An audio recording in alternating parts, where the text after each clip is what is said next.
2022 football world cup Lusail stadium, মুখোমুখি Argentina এবং Mexico. বিশ্বকাপে গ্রুপ পর্বের প্রথম ম্যাচে সৌদি আরবের কাছে হোঁচট খেয়ে আর্জেন্টিনার ওয়ার্ল্ড কাপে টিকে থাকাই মুশকিল, দম বন্ধ করা এক পরিস্থিতি আর্জেন্টাইন ফ্যানদের জন্য। এবং সেই ম্যাচে লিওনেল মেসির কাছ থেকে একটা পাস এলো এবং এনজো ফার্নান্দেস নামের এক ফুটবলার অদ্ভুত এক গোল করে গোটা বিশ্বের আর্জেন্টাইন ফ্যানদের হৃদয়ে জয় করে নিল।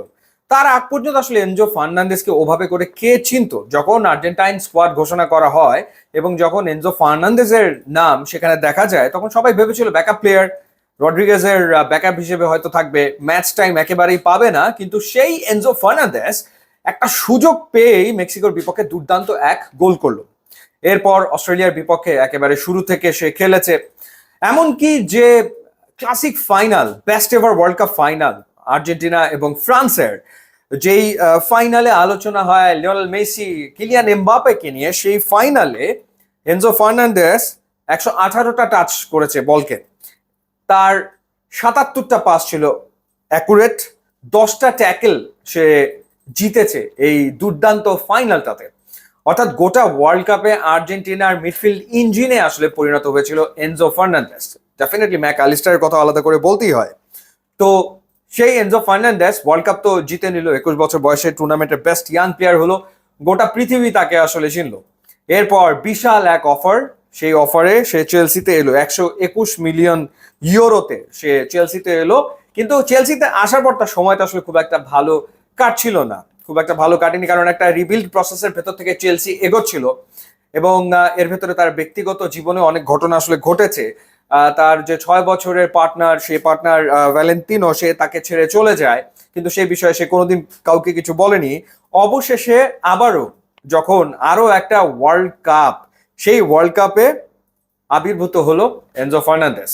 ফাইনালি কে ভেবেছিল যে পিএসজির মতো দলকে চেলসি হারিয়ে দেবে 3-0 গোলে, যে পিএসজি বায়ার্ন মিউনিখ, রিয়াল মাদ্রিদকে পাত্তা না দিয়ে ফাইনালে উঠে এসছে, সেই পিএসজি পাত্তাই পাবে না চেলসির কাছে, এটা কে ভেবেছিল? এবং এই through out the tournament, in fact চেলসির এই ইয়াং সাইডের ভিতরে একটা মাত্র প্লেয়ার ছিল যার ওয়ার্ল্ড কাপ জেতার এক্সপেরিয়েন্স আছে, এবং সেই এক্সপেরিয়েন্সটাই গোটা দলকে উজ্জীবিত করেছে।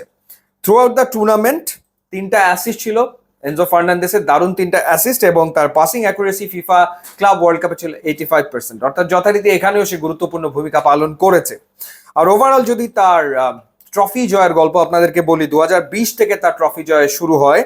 কোপা সুদামেরিকানা জিতেছেন তিনি, 2021-এ তিনি রিকোপা সুদামেরিকানা জিতেছেন, 2021-এ জিতেছেন লিগা প্রফেশনাল, 2021-এ, এটা খুব কঠিন এক উচ্চারণ, ট্রফিও দি চ্যাম্পিয়ন্স তিনি জিতেছেন। এরপর 2025-এ ইউএফা ইউরোপা কনফারেন্স লিগ জিতেছেন চেলসির হয়ে, 2021-এর ওই কঠিন ট্রফিটা তিনি রিভার প্লেটের হয়ে জিতেছিলেন। আর ফিফা ক্লাব ওয়ার্ল্ড কাপ তিনি চেলসির হয়ে জিতলেন। এছাড়া 2022-এ আর্জেন্টিনার জার্সিতে ফিফা ওয়ার্ল্ড কাপ জয়, এবং কোপা আমেরিকা তিনি জিতেছেন 2024-এ আর্জেন্টিনার জার্সিতে। তার মানে হচ্ছে 8টা ট্রফি তিনি এরই ভেতরে জিতেছেন, 8বার তিনি চ্যাম্পিয়ন 2020 থেকে 2025 এই সময়টাতে, অর্থাৎ 5 বছরের ভেতরে তিনি 8টা ট্রফি জিতেছেন। তো তার জন্মই হয়েছে আসলে চ্যাম্পিয়ন হওয়ার জন্য, সেটা বলাই যায়। তার বাবা তার নাম এনজো রেখেছিল ইউরুগুয়ের বিখ্যাত ফুটবলার এনজোর নাম অনুসারে, অর্থাৎ তার বাবা উরুগুয়ের এনজোর ফ্যান ছিল। সো একের পর এক ট্রফি জিতে চলেছেন। সো ডাবল ওয়ার্ল্ড কাপ জেতা হয়ে গেছে, আরো একটা ওয়ার্ল্ড কাপ সামনের বছর এনজো ফার্নান্দেস তৈরি হচ্ছে। ইউটিউব, ইনস্টাগ্রাম লিঙ্ক দেওয়া আছে, আপনারা যোগ দিলে খুবই খুশি হবো। And thanks for watching.